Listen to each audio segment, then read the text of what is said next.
hablabas de la política, de que la política no es mala.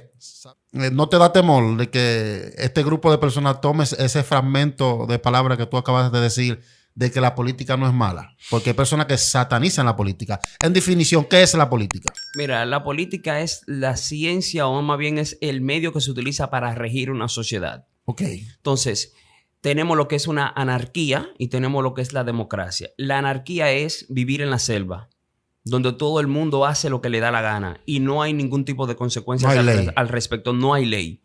Yo quiero matar a alguien, lo mato y no hay consecuencia. Alguien me puede matar a mí, me mata y no hay ningún tipo de consecuencias. Yo me meto en tu propiedad, cojo lo que tenga que coger y no hay ningún tipo de consecuencia. Eso se llama anarquía. Me explico, donde todo el mundo hace lo que todo el mundo le da la gana y no hay ningún tipo de consecuencias de ningún tipo, valga la redundancia.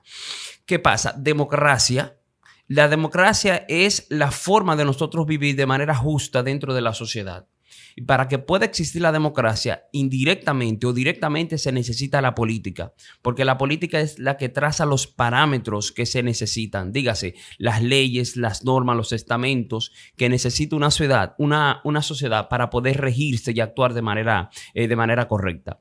Sin política no tenemos presidente, sin política no tenemos gobernantes, sin política no tenemos leyes, sin política no tenemos Cámara de Diputados ni Cámara de Senado, sin política no tenemos Ministerio de Educación, sin política no tenemos policía, no tenemos ejército, no tenemos ninguna de las autoridades que rigen la nación dominicana o que rigen cualquier nación. Entonces, salir de la política sería negarse a la democracia y al buen vivir e inmiscuirnos en lo que tiene que ver con la anarquía. Por eso te digo que la falta de educación hace que gente entre en aspectos que no deberían entrar. Porque negarse a la política es negarse a vivir en sociedad y en tranquilidad y con leyes.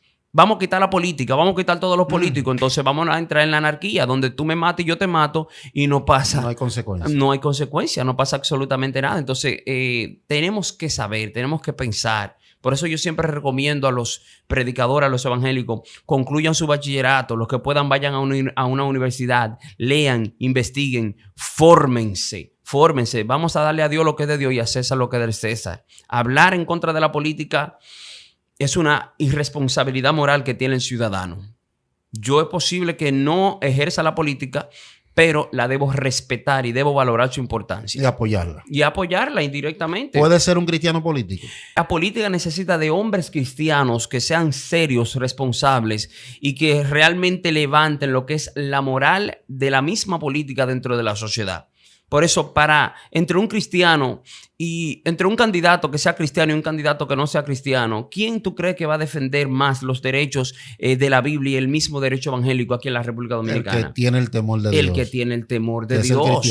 Entonces, obligatoriamente, ojalá que todos los políticos sean cristianos para poder ejercer el voto, porque sé que va a haber temor de Dios a la hora de implementar o de aplicar, aprobar las leyes que se establecen. Disculpa que me extienda, pero aquí en la República Dominicana nosotros tenemos por herencia patriótica rasgos cristianos inmiscuidos en la política de manera directa. Tenemos Juan Pablo Duarte, que fundó la República Dominicana de mano de la política, pero con raíces cristianas muy profundas. Tenemos, no se ha aprobado el aborto todavía aquí en la República Dominicana debido a principios cristianos. Wow. Tenemos leyes del Senado que abogan por el Día de los Evangélicos. Eso no lo abogó ningún impío, ningún inconverso. Eso fue este muchacho, si mal no recuerdo, el pastor Carlos Peña, que abogó por el estamento de ese tipo de días en la República Dominicana. Entonces, yo considero que necesitamos más personas cristianas dentro de la política para que eso pueda limpiarse y esa reputación pueda volver a ser lo que un día soñó o se soñó con la política en el mundo. ¿Hubieron cristianos políticos, según la Biblia? Según la Biblia. Que estuvieron dentro en función de un gobierno. Estuvieron dentro de la política y estuvieron ejerciendo funciones gubernamentales. El mismo David, ¿qué usted cree que era? Ya. David era presidente de una nación. Exacto. ¿Y quién dirigía a David? Dios, de manera directa. Tenemos el caso de Daniel, que el mismo Dios utilizó a Daniel y lo inmiscuyó para dirigir funcionario en un gobierno extranjero. Tenemos el caso de José, que fue funcionario y ministro de Economía en el gobierno del faraón. Y fueron las personas que Dios utilizó para poder dirigir naciones por completo. Entonces, los principios, por ejemplo, de los Estados Unidos de Norteamérica, George Washington, las 13 colonias, fueron fundamentados en principios cristianos. Entonces, cuando tú comparas los principios de la política, te das cuenta que existe lo que es la justicia, existe lo que es la equidad, existe lo que es el buen vivir. Entonces, cuando tú comparas lo que son los principios bíblicos con los principios de la política, te vas a dar cuenta que hay no son iguales.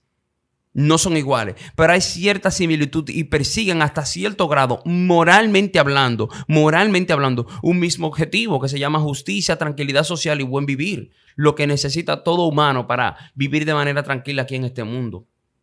Wow, tremendo.